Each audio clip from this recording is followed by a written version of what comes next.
जो समाज है वो पहले के मुकाबले बहुत ही ज्यादा जागरूक होता जा रहा है। बच्चे भी यानी सभी लोग पढ़ा रहे हैं, गांव में शहर में हर जगह शिक्षा का स्तर बढ़ रहा है। लेकिन इसके साथ साथ एक चीज जो कि कम होनी चाहिए थी वो उल्टी और तेजी से बढ़ रही है। लोगों के बीच में अपनी जाति को लेके प्राउड वाली फीलिंग आ रही है। जाति शो कर रहे हैं, गाड़ियों पे शो कर रहे हैं, नाम के आगे जाति लगा रहे हैं, कोई जाट लगा रहा है, कोई पंडित लगा रहा है नाम के आगे, राहुल पंडित, राहुल जाट, इस तरीके से। ऐसा क्या कारण है कि इतने अपनी शिक्षा में कमी है या जाति में कुछ ऐसी चीज है कि ये अट्रैक्ट कर रही है लोगों को? मेरे हिसाब से न शिक्षा में कमी न जाति अट्रैक्ट कर रही है। क्या कि अभी का जो सिनेरियो बना हुआ है, अब कल्पना करो जातिवाद है, इसका क्या मतलब है कि समाज में भेद है। क्योंकि जाति अभी की व्यवस्था में जो चल रही है जन्म आधारित, वो भेद के आधार पर है। यानी कि अगर सब समान ही होते तब तो जाति होती नहीं। तब तो फिर उपनिषद का वचन रहता कि हमारी जाति ब्रह्म है, अहम ब्रह्मास्मि और तत्त्वमसि, मैं भी ब्रह्म तुम भी ब्रह्म। फिर तो वो कंटा कट गया एकदम से। लेकिन वो स्थिति तो है नहीं। जातिवाद है, इसका मतलब यह है कि समाज ऊंच नीच में बटा हुआ है। कुछ ऊंचे पायदान की जातियां हैं, कुछ नीचे पायदान की। ये व्यवहारिक स्थिति है। अब आपने कहा कि ये जातिवाद मिट क्यों नहीं रहा है? जातिवाद मिटेगा क्यों? जो नीचे के पायदान पर लोग हैं उनको एक कालखंड तक दबाया गया। अब उनका मौका आया है रिकवरी करने का।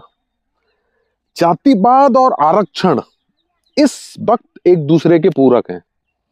आप एक तरीके से अपने प्रश्न के माध्यम से ये कहना चाह रहे हो कि क्या हम आरक्षण को हटा सकते हैं? क्योंकि अपने देश में आरक्षण का आधार क्या है? जाति। जाति खत्म हुई तो आरक्षण भी खत्म। और आरक्षण खत्म करने का मतलब हुआ कि जो मेन संसाधन है, जो राजनीतिक पद हैं, जो प्रशासन के पद हैं और जो ताकत वाली चीजें हैं, वो भी खत्म होंगी। कोई भी जाति का व्यक्ति इन चीजों को क्यों खत्म करना चाहेगा? और खास करके ऐसी स्थिति में जब एक समय तक उसने दबाव झेला और उस समय तो उनको आरक्षण भी नहीं मिल रहा था। अब तो आरक्षण मिल रहा है तो वो क्यों चाहेगा कि मेरी जाति खत्म हो? तो जो निम्न वर्ग कहो या जो जातीय आरक्षण वाला जो वर्ग है, आप लाख कोशिश कर लो, वो कभी जाति खत्म नहीं होने देंगे। क्योंकि जाति खत्म होती फिर ये आएगा कि आरक्षण भी खत्म, जाति खत्म हो गई तो। इसका एक दूसरा पहलू भी है। जो अपर कास्ट वाला जो व्यक्ति है, जो आरक्षण का लाभ डायरेक्टली नहीं ले रहा, वो जातिवाद क्यों खत्म करे भाई? जब उसको पता है कि जातीय आधार पर मेरी श्रेष्ठता है और मुझे आरक्षण भी नहीं मिल रहा और जातीय निम्नता वाले लोगों को आरक्षण मिल रहा है, तो कम से कम एक सामाजिक भौकाल तो बना रहे कि मैं ब्राह्मण हूं। एक सामाजिक एक रुतबा तो, गट्स तो लगे कि यार ठाकुर हूं, कुछ नहीं मिल रहा तो तुम नीचे की जाति को और मैं सवर्ण वर्ग वाला, या फिर ओबीसी है तो कम से कम इतना प्राइड कि SC ST से तो ऊपर ही हूं, मैं जाट हूं, गुर्जर हूं, जो भी हो भिन्न भिन्न प्रकार की। तो कुल मिलाकर के कोई भी व्यवस्था डैमेज या खत्म तब होती है जब उस व्यवस्था को खत्म करने वाले लोगों की संख्या ज्यादा होती है। अभी जातीय व्यवस्था बने रहने के पक्ष के लोग ज्यादा हैं, क्योंकि शेड्यूल कास्ट को अपना आरक्षण मिल रहा है, ST को अपना आरक्षण मिल रहा है, OBC वर्ग को एक अलग आरक्षण मिल रहा है। जब 70-80% जनसंख्या एक आरक्षण के दायरे में आ रही है, वो क्यों चाहेगी कि हमारे ये दायरा टूटे? वो क्यों अपने पैरों पर कुल्हाड़ी मारना चाहेगी कि जाति खत्म करके आरक्षण छीन लो? क्योंकि अगर आज जाति खत्म करने की आपने बात की तो अगला प्रश्न यही होगा कि फिर जाति आधार पर आरक्षण भी खत्म हो। और जब ये खत्म होगा तो आरक्षण खत्म होते ही रिसोर्स खत्म, और रिसोर्स खत्म होते ही आप धड़ाम से फिर नीचे। सही बात। तो जो नीचे का तबका है जो जाति आरक्षण ले रहा है, वो अब रिकवरी के मोड में है, जो उसको बरसों से हजारों सालों से दबाया गया। और जो ऊपर का तबका है वो अब इस मोड में है कि रिकवरी तो हो ही रही है, तो कम से कम गाड़ी पे ये अवश्य लिखूंगा कि मैं ब्राह्मण हूं, कम से कम ये तो दर्शाऊंगा कि आरक्षण नहीं मिल रहा है लेकिन तू है नीचे तबका के। तो ये मेंटली डेडलॉक नहीं टूट सकता। और इसके बीच में एक तीसरी पार्टी भी है, जो राजनेताओं की मंडली है।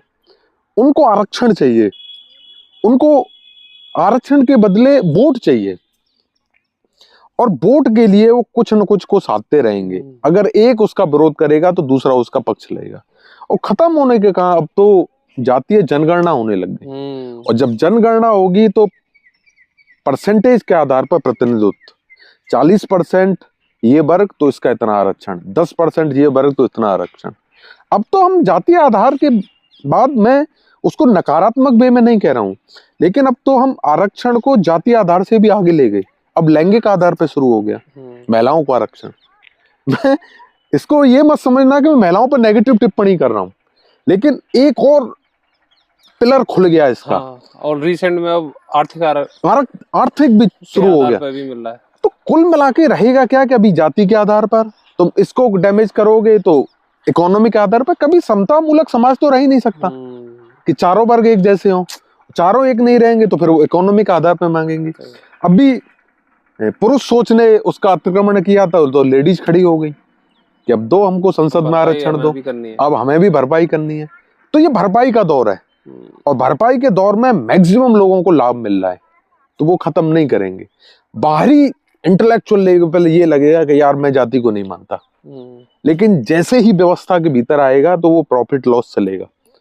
अगर उस कास्ट उस वर्ग में आ रहा है तब तो वो आरक्षण के पक्ष में हो जाएगा, और उसमें आ रहा है तो वो अपनी जातीय श्रेष्ठता को दर्शाने के पक्ष में आ जाएगा। ये प्रॉफिट एंड लॉस का दौर चल रहा है, और उसी के आधार पर लोग बाग अपने को उससे अटैच करके जोड़े रखे हुए हैं। इसलिए जाति कहते हैं कभी नहीं जाती।